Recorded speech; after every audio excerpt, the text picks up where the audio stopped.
گرفتارم بە نازی چاوەکانی مەستی فەتات، بریندارم بە تیری سینە سووزی نێشی مشکات، بەتاڵی پەرچەمی ئەگریجەکانت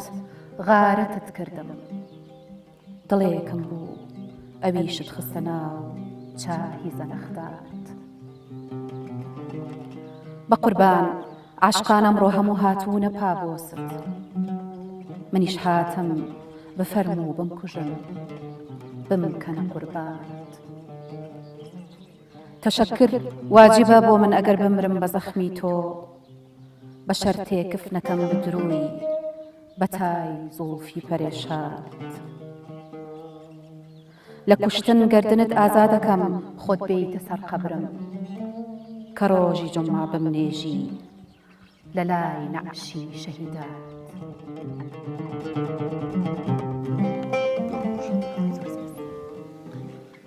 بینەرانی خۆشەویست، ئەم کاتەوە هەموو کاتێکتان شاد. فەرموون لەگەڵ وێستگەیەکی نوێی بەرنامەی قەلەندەرخانە. ئەم بەرنامەیەمان تایبەتە بە قسەکردن و لێدوان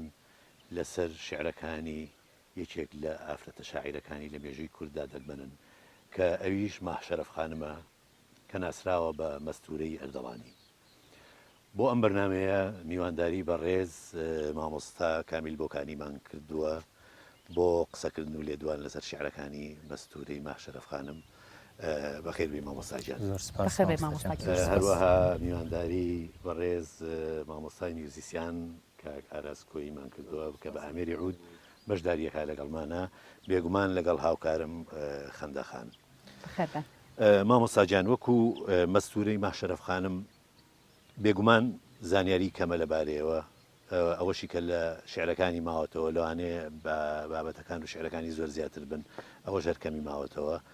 ئەوەی کە تۆ وەکو ژیان و وەکو ژیان نامەی ماحشەرەف خانم شارەزایت، حەزەکەم کورتەیەک یا سەرەتایەک لەبارەی ژیانی مەستورە یا ماحشەرەف خانممان بباسکەیت. زۆر سپاس بۆ ئێوە و سڵاو لە بینەرانی قەلەندەرخانە. دیارە وەک باست کرد زانیاری لەسەر مەستورە کەمە، بە تایبەت لە نێو کورددا، لەبەر ئەوەی کە بەشێکی کەم تازە بەم دوایانە لە شێعرەکانی مەستورە کە شێعری کوردی لێ دۆزراوەتەوە و بە کوردی چاپکراون، بەشی زۆربەی هەر زۆری بەرهەمەکانی بە زمانی فارسی بوون. خۆی مەستورە لە چەند بواردا ژنێکی هەڵکەوتە بووە کە یعنی دەکرێت لە بواری تایبەتدا قسەی لەسەر بکرێت جا لە شێعر و شاعری. لە بواری شاعریەکەی بۆ نمونە میرزا عەلی ئەکبەرخانی وەقایع نێگار کە ئامۆزای خۆی بووە، باز لەوە دەکات دەڵێ 20,000 شێعری هەیە. دیارە مەبەست لە 20,000 شعر 20,000 بیت شعر بووە کە 20,000 بیت شعری فارسی هەبوو. لەم 20,000 بیت شعرە فارسیە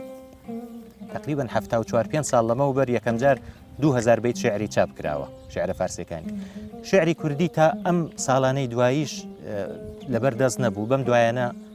ئەو غەزەلەی کە خەندەخان خوێندێەوە بڵاو کرایەوە، گوتراوە مەستورەیە، لە دیوانی چاپی ئاراسیشدا بڵاو کراوەتەوە لەو کتێبەی کە لە بەردەستی خەندەخانیشە مامۆستا قەرەداغی هەوڵی بۆ دا و چاپی کردو. بەڵام گومان هەیە لەوەی کە ئەم شێعرە مەستورە بێ. جا لەوەش 12 شێعری کوردی، ینی بەوە 12 شێعری کوردیە لێ بڵاو بووتەوە کە ئەوانی دیکە هەموو شینجێڕین بۆ خەسرەوخانی هاوسەری کە دواتر دەچمە سەرە و باسە. بەڵام مەستورە مامۆستایان ببوورە شاعر لەکوێ ژیاوە و ئەو جوگرافیایی لێ ژیاوە، کاریگەری چی بۆ لەسەر شاعرەکانی خۆی؟ هەر عەلی ئەکبەرخانی ئامۆزای باز لەوە دەکات، دەڵێ ئێمە بە ڕەچەڵک لە کوردانی هەمەدان بووین. ئەوە خاڵێکی زۆر گرینگە لەوەی کە لەو سەردەمەدا هەمەدان کوردی لێبوو بێ کە ئێستا وەک پارێزگایەکی کوردستانی و کوردنشین و ناوچەیەکی کوردستانی باسی ناکرێ. دەڵێ لە هەمەدانەوە هاتوونەتە سنا. باب و باپیری سەرپەرشتیاری خەزێنەی والی ئەردەڵان بوون کە میرانی ئەردەڵان نزیک 1000 ساڵ لە سنا حکمڕانیان کردووە و وەک شا باسییان کراوە. تەنانەت مەستورەخانیش دواتر لەو شینجێڕانەی کە بۆ خەسرەوخانی هاوسەری نووسیوێتی یا شا هەم ئاوە باسی دەکا، وەک پاشایەک باسی دەکا. بەڵێ بوورە مامۆستا خۆیان ئەڵێن لە بنەماڵەی قادریەکان. بەڵێ ئەوان لە قادریەکانن، لە قادریەکان بوون کە وەک گوتم باب و باپیری خەزێنەداری والی یا میری ئەردەڵان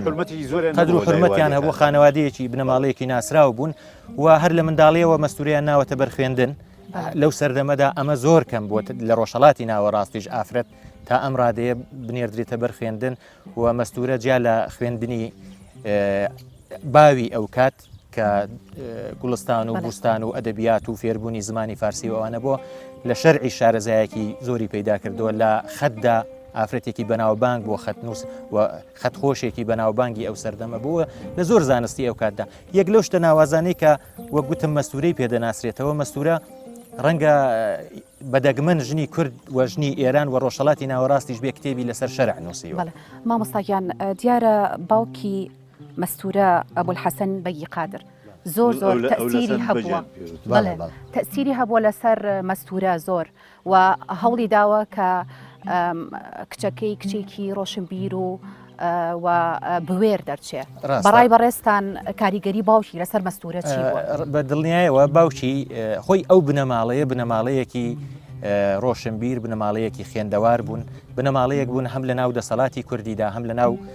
و پەیوەندیان لەگەڵ دەسەڵاتدارانی ناوخۆش هەبوو وەک گوتم ئامۆزاکەی کتێبی بۆ پاشایانی ئێران نووسیوە حەدیقەی ناسری نووسیوە بنەماڵەیەکی ناسرااو بوون باوکی زۆر پشتی گرتووە بە تایبەتی و دواتریش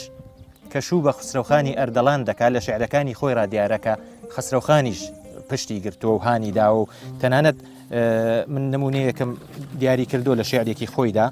باز لەوە دەکا کە خسرەوخان هانی داوە بۆ نووسین دەڵێ باسی کتێبخانەکەی خسرەوخان دەکا لە دووسێ شینجێریدا باسی کتێبخانەکان دەکات دەڵێ دیارە من چەند کۆپلەیەکم لێ هەڵبژاردە چونکە شعرەکان درێژ بوون جە کتابخانە چون هەردەجاران نەدەورت دڵشاد جەم بەستن یاران خەسرە وێت وەفەر خسرەوانەوە نیشتە بێت نەسەدر کتابخانەوە دیارە ئەوان کتێبخانەیان هەبوو لە ماڵی خسرەوخاندا یا لە شوێنێکی دیکە دەڵێ سەوگەندم بەزاوت حەیی بێچوونەن مەیلم چەنێ تۆ جێی وەرئەفزوونەن شەوان بە یادت بە ڕۆژاوەردەن پەی تاسەی ڕەعنام ئیمانم هەردەن چەنێ ئی بەدبەخت بکردی خیتاب بەحست بێ نەقڵ تەحریر و کتاب دیارە باسی خسرەوخان دەکات دەڵێ کە چەندێ هانت داوم بۆی کە بنووسم وە کتاب بخێنمەوە باسی کتێبخانەکەیان دەکات لە عیمارەتی خسرە و کە شوێنی ژیانیان و شوێنی حکمڕانی خسرەوخانیش بووە ئەوانە هەموو هاندەری بوون بۆ ئەوەی کە مەستورە لە هەموو بارەکاندا پێش بکەوێت دیارە مەستورە لەسەر ئەوەی کە باوکی دەکەوێتە زیندان لەبەر خراپ تێگەیشتنێک دوژمنانی والی دیارە پیلانێک لە دژی خسرەوخان دەنێنەوە و خسرەوخان کە دژبەرانی خۆی دەخاتە زیندان باوکی مەستورەش زیندانی دەکا دواتر کە دەردەکەوێت بێتاوانن بۆ دڵدانەوە و داوای ئەوە دەکا کە کچەکەی مەستورە بە یعنی داوای هاوسەری دەکا و خوازبێنی لێ دەکا و مەستورەی دەدەنێ مەستورە بۆ خۆی لە وەکو مێژووکەی جێڕنەوەڵێ ئەو دوو بنەماڵەیە پێشەوە لە یەکتر ڕەنجاون بەڵێ هاوسەرگیریەی مەستورە بۆتە خۆی مەوزوعەکەەوە بۆ مەستورە بۆ خۆی باسی دەکا لە پێشەکی مێژووی ئەردەڵاندا دەڵێ والد و ئەعمام مؤلفة راهم بسبب بیجرمی از قید آزاد و به انواع مراهمشان دلشاد فرمودند و طرح مواصلت را به مصاحبت کمینه انداختند و عاقبت به طریق مجلل داخل حرم جلال آمدم کەماناکەیەوەیە دەڵێ باب و مامی منی نووسەریان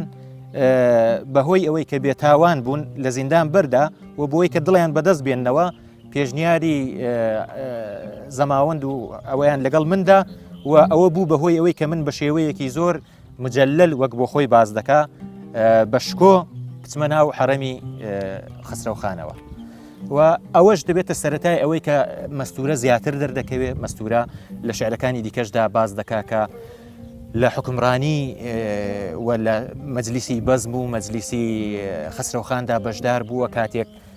لەشکر هاتووە کاتێک تۆپخانە ئەوە بووە تۆپی تەقاندووە کاتێک لەشکر بە بەردەمی والیدا هاتوون مەستورە لەگەڵ بووە دواتر لەو لاواندنەوانی کە باسییان دەکا هەموو ئەم شتانە وەک بیرەوەری دەجێڕێتەوە و باز لەوە دەکا کە ئێستا کەس نییە وەک تۆ نازم بچێشێ و باسی ئەوە دەکا کە خسرەوخان چەندە پشتگیری لێ کردو و پشتیوانی بوو. بەڵێ مامۆستاگیان ئەگەر کاک حەمید شعرێکمان بۆ بخوێنێتەوە فەرموو.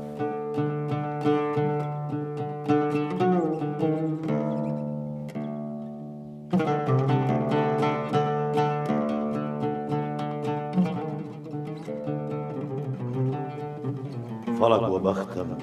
فەڵک وە بەختم دیسان نردبەت شانای وە بەختم ئاوەردی وە سۆز زامانە سەختم گوڵگوڵی کردی جەهونا و ڕەختم جەتە بەخسیا بەختانم زانایی دیسان مەرگنە و پەنەم نمانایی وە کۆگای شادیم هەرس ئاوەردی مەتاع عیشم وە تاراج بەردی نمەک وە زامان وەرینم پاشای زام خەسرەوم جە نۆ خەراشای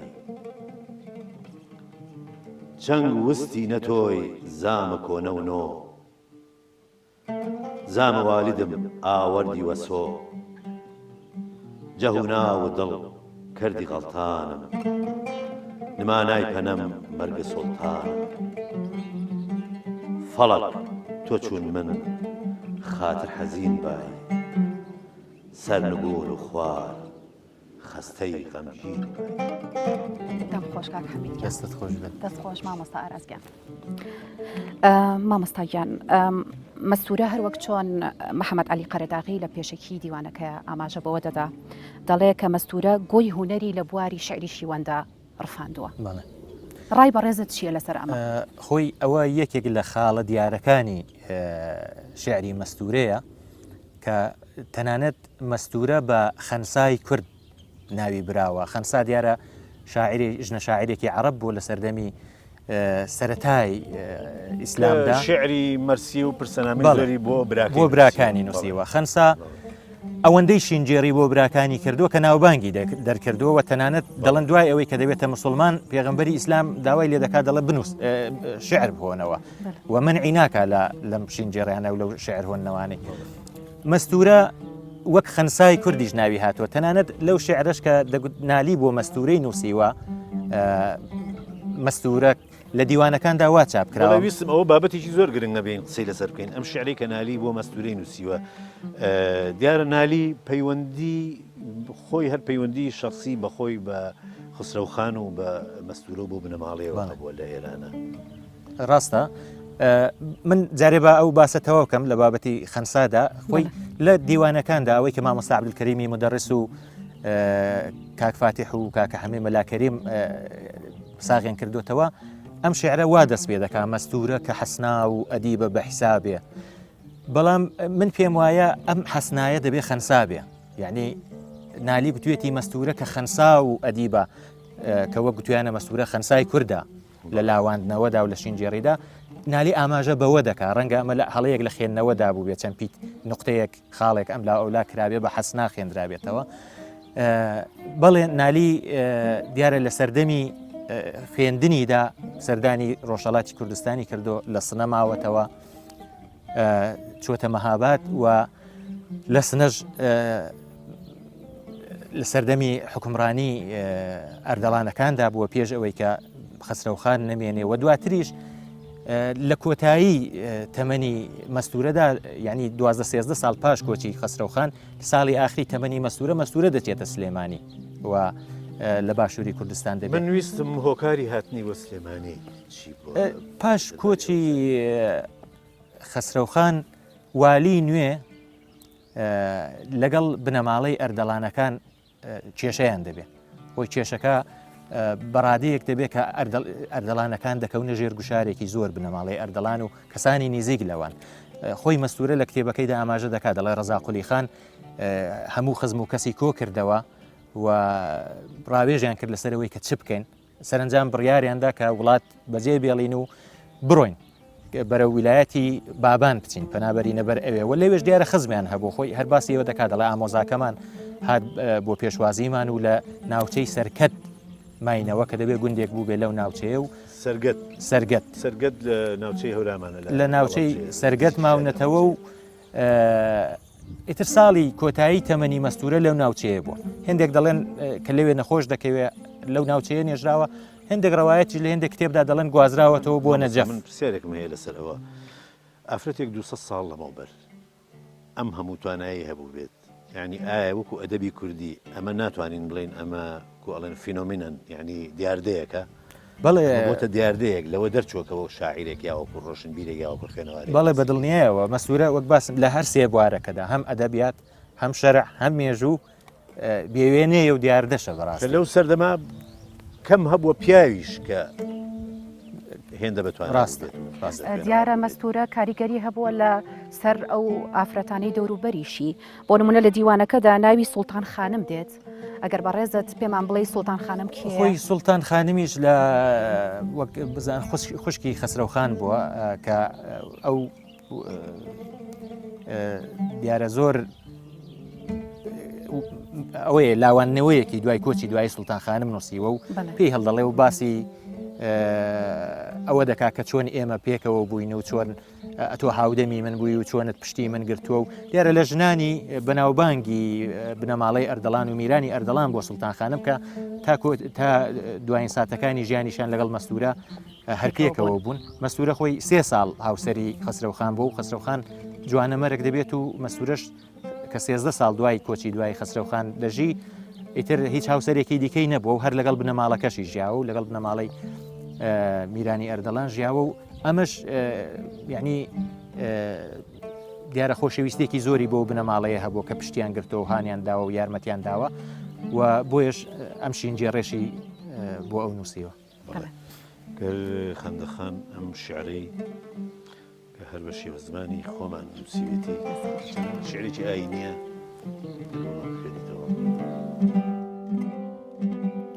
بەذاتی شایلامەکانە بەو حەبیبی ڕسوولانە لە ناکامی خسرەوخانە یا جەرگم بوو بە بوریانە فەوجی مەلایک لە سەما بۆ خسرە و مەهان لە عەزاب وێرمان بووگە واوەیلا تەسبیحمان ئاه و ئەفغان دایمهان لە ناڵە و شینی گوڵ نەباتی سەرزەمینی خویان زاری و گرینی هەرچی بەرگی درەختان دیارە خەندەخان ئەو شعرەی کە خوێنتەوە ئەوە شەریەکێک لە شینجێڕەکانی مەستورەیە بۆ خسرەوخان لەو تاکە شینجێڕێکە کە لێی ماوەتەوە بە زاراوەی سۆرانیە شینجێڕەکانی دیکەی بە زاراوەی گۆرانین بەڵام من لێرە دەمهوێ ئاماژە بە خاڵێک کەم لەو لاوانەوانەی کە بۆ خسرەوخانی نووسیوە جیا لە لایەنی لاوانەوە و شینجێڕی و بیرەوەرەکان کە باز دەکا هێندێک من نمونەم هەڵبژاردۆ خاڵی زۆر گرنگ باز دەکات لە حکم قسەکەش پێ بەڵام هۆکاری بەرجی خسرەوخان چی بۆ چکە خسرەوخانەکە کۆچی دوایی کردو خۆی تەمەنی 44 ساڵ بەڵێ خسرەوخانیش 30 ساڵی تەمەن بۆ دیارە نەخۆشی جەرگی تووشی نەخۆشی جەرگ بووە و مەستورە دەجێڕێتەوە دەڵە ماوەیەکی زۆریش نەخۆش بوو ساڵێک زیاتر کە مەستورە ئاگای لێی بووە و دواتر کۆچی دوایی دەکا خۆی با ئەوەش بڵێم خسرەوخان بەر لە مەستورەش هاوسەرێکی دیکەی هەبوو حوسنی جەهان خانم کە کچی پاشای قاجار بووە بەڵام چۆن مەستورە ئافرەتێکی کورد توانیوێتی لەو ژیانە هاوبەشەدا ئەوەندە دەربکەوێت کە جێ بە کچی پاشای ئێرانیش لە کە هەر دیار نییە ناوی نییە باسی ناکرێ مەگەر مەستورە لە جێیەک باسی کرد بێت و خۆشەویستی مەستورە بۆ ئەو بۆ خسرەوخان و خسرەوخان بۆ ئەو هەم لە ئەو چەند ساڵی ژیانیانداوە هەم لە لاوانەوەکان و شعرەکانی دواتری مەستورەدا ڕنگدانەوەیەکی زۆری بووە بەڵام حەز دەکەم ئەو خاڵە گرنگە لێرە باس بکەم ئەوەی کە لە شعرەکانیدا ڕەنگی داوەتەوە حکمڕانی ئەردەڵان ئەوەی کە دەرکەوتەی پاشایەتی کوردی و حکمڕانی کوردی کە لەو شینجێڕیانەدا دیارە ئەم شینجێڕێ 133 بیتە من هێندێکیم لێجیا کردوتەوە خسرە و خۆم بە فیداوی نەوجەوانیت بام فیداوی تاج و تەخت خسرەوانیت بام فیداوی کەنیزان بێنازمەندت بام فیداوی غوڵامان سەرەفکەندت بام سەرگەردی سوپای بێسەردارت بام خسرە و وێم قوربان کەچی کارت بام فیداوی جوانی ناتەمامت بام شاهم بەسەرگەرد عەقڵ و فامت بام قوربانی خەڵوەت بێ خەسرەوت بام فیداوی بەزم و عەیش ڕۆژ و شەوت بام فیداوی کەپڵ و کۆس ڕۆژی جەنگت بام ئێستا خامۆشی سەراوی سەنگت بام سوپای نیزامت مەندەن بێ ساحب عەلەمە و ئەتباع دەربان و حاجب بە تاجت تەمام بێ ئاغا ماندەن دڵ مەلول جەخەم لەب بەستە خەندەن کۆربام جەدیدە شای فەرەیدون فەڕ ئیمساڵ چێ کەرۆ سەیری دەشت و دەر چێ مەشغوڵ وە سەیر کۆه و سەحرا بۆ چێ سەرا پەردەی عەیشەش وەپا بۆ ناڵەی نەواوی چێ مەیۆ نەباخان چێ کەرۆ نەسەحن چەمەن چراخان چێ نۆشۆ نەپاوی درەختی گوڵمەی چێ گۆش بدەرۆ بە ئاهەنگی نەی پەی تەماشای باغ چێ بکەرۆ عەزم نەخسرە و ئاباو چێ بگێڕۆ بەزم گوڵانی بەهاو چێ بکەرۆ بۆ هاناوە بەختم وەی وەیانەمڕۆ ناڵەی بەزمی چێ گۆش بکەرۆ کەڕ چێ نیشۆنە تۆی خەڵوەتی مەنزەر چێ نەفیردەوسی سوپا و سانش بۆ چێ زەمزەمەی عەیش نەدەورانش بۆ چێ بەزم شادی نەکاوڕێزش بۆ چێ هەوای گوڵگەشت باوەڕێزش بۆ ئاماژە بە سانی سوپا و غوڵامان و بەزم و عەیش و ڕاو و شکار و خۆی بەڕاستی خەم و ئازارێکی زۆر ڕاستە یەک دوو بەیتی کەش با بخێنمەوە عشقێکی زۆر ڕاستە عشقێکی ڕاستەقیم بە ئەم سێ چوار بەیتەش بخێنمەوە دەڵێ فیداوت بەم یەعید تەجدیدی ساڵن غوڵام و کەنیز دەروون زوو خاڵن بۆ رێزە بە و فەرعا لە ماراوە بەزمی عەیدت بۆ بەدڵ گەشاوە ناڵەی تۆپخانە شلیکی نیزام سەداوی زەمبورەک شاوی کەیفەسرەوفام با بەرز بۆنە عام چون ساڵانی پێش بە کۆری دوژمن برای بەدەندێش لێرەش باسی دەنگی تۆپخانە و تەقانەوەی تۆپ و تۆپخانەی حکومڕانی خسرەوخان دەکات کە من پێم وایە خاڵێکی زۆر گرینگە لە مێژووی ئەردەڵان کە ئەو بۆ خۆی دیتوویەتی و باسی کردو مامۆستایان مەستورە لە ڕوانگەی ڕۆشنبیرانەوە چۆن بووە وە کێ بوون ئەو کەسانی کە لەسەر مەستورە نووسیویانە و باسی مەستوریان کردووە لە هاو سەردەمەکانی مەستورە زۆر کەس باسی کردووە وەک باسم کرد عەلی ئەکبەرخانی وەقایع نێگار کە ئامۆزای خۆی بۆ ڕەزاقولی هدایەت حەدیقەی ناسری لە حەدیقەی ناسریە بەڵێ عەلی ئەکبەرخان نووسیوێتی ڕەزاقولی خانی هدایەت زۆر کەسی دیکە لە مێژووی ئێژەی کوردیدا باسی کراوە مامۆستا مەردووکی کوردستانی لە مێژووی کەسایەتی کوردەکاندا باسی دەکاوە لە زۆر کتێبی فارسی و زۆر حەدیقەی فارسی و کەشکۆڵی فارسیشدا وەک کەسێکی هەڵکەوتە وەک ئافرەتێکی زۆر ناودار و بێوێنە باسی کرا دایمە لە عەبدولکەریم مدەڕیسیش لە کاتێکا کە باسی ئەو شعرەی نالی ئەکا بۆی ئەویش باسی بەڵێ تەبعەن خۆی لە ناو کووردا زیاتر بە شعرەکەی نالی مەستورە ناوی دەرکردووە و لە دیوانەکەی نالیشدا کە من پێم وایە ئەو شعرە دوو لایەنەیە لایەنێکیان هەندێک کەس بە خراپ باسێکە بەڵام لایەنێکیان ئەتوانی ستایش و جوانکاری ئەبێ بە ستایش منیش پێم وایە زیات وەسفە مەستورەشی پێم وایە پێگەورە بۆتەوە بۆ خۆشی لە کۆتایی شعرەکەدا باز دەکات نالی وەرە هەجوویەکی کە عاری شوعرابێ ڕوڕەژ مەکە پێی سەفحەی هەر لەو کتابێ بۆیە منیش پێم وایە کە ئەمە زیاتر وەسفە بڵێ مامۆستایان دواوەتەی بەڕێزت چییە لەسەر مەستورە؟ وەڵای من بەهۆی ئەوەی کە مەستورە شێعری کوردی یا کەم لێ ماوەتەوە یا کەم بوو یەکەم بڵاو کراوەتەوە زۆربەی شعرەکانی بە فارسین دوو شعریم تەرجمە کردوێتەوە بە کوردی دوو غەزەلی لە فارسیەوە کە دیارە یەکیان حەز دەکەم پێشکەشتانی بکەم چۆن نەخۆشی و کامەرانی پێت دەڵێم بێت و نەزانی دەوڵەتی وەسلی گراو و چێژی ڕۆژگاری جەوانی دام لە نرخی مەی ئەبا و جوبەی خوددا ناسیم کەچی هەر باش دەزانم بەم مێش تووشم دەبێتن سەرگرانی گەرگەرەکتە ژینی هەرمان ماچێ لەو لێوەی بسێنە چون حەشاری داوە لەم لێوانە ژیانی جاویدانی نەخشی خوایە و من بە چیرۆک وەسفی ئەو ناکەم دەزانم ناتوانێ نەخشی وا جواندا بڕێژێ دەستیمانی گەر بڵێم ڕووی مانگ و باڵای سەوڵە خۆ دیارە هەڵەم من کوانێ مانگ وا دڵڕفێنە و کوانێ سەوڵی وا بە جوانی ناوبانگی جوانی و دڵڕفێنی لەیل و شیرین گشت بەرامبەر وەسفی یارم بوونەتە ئەفسانە خوانی چاوی دڵ هەڵناگری مەستورە بۆ سەیری جەماڵی چاوی دڵ هەڵناگری مەستورە بۆ سەیری جەماڵی بێت وەک موسا هەزار جاریش بڵێن پێت لەم تەرانی دەم خۆش مامۆستای بەس ئازیزانم بەم شێوەیە هاتینە کۆتایی وێزگەی ئەمڕۆمان ئەمڕۆ باسی مەستورەمان دەکرد زۆر سپاسی مامۆستا کامیل بۆکانی ئەەکەم زۆر سپاس بۆ زانیاریەکانە زۆر سپاسی مامۆستا ئاراسگۆیی یەکەم دەست و پەنجە خۆش کاک حەمید بە شعرێکی جوانی فارسی شاعیر کۆتایی بە بەرنامەکەمان دێنێ زۆر سپاس کە تا ئێستا بینەرمان بوون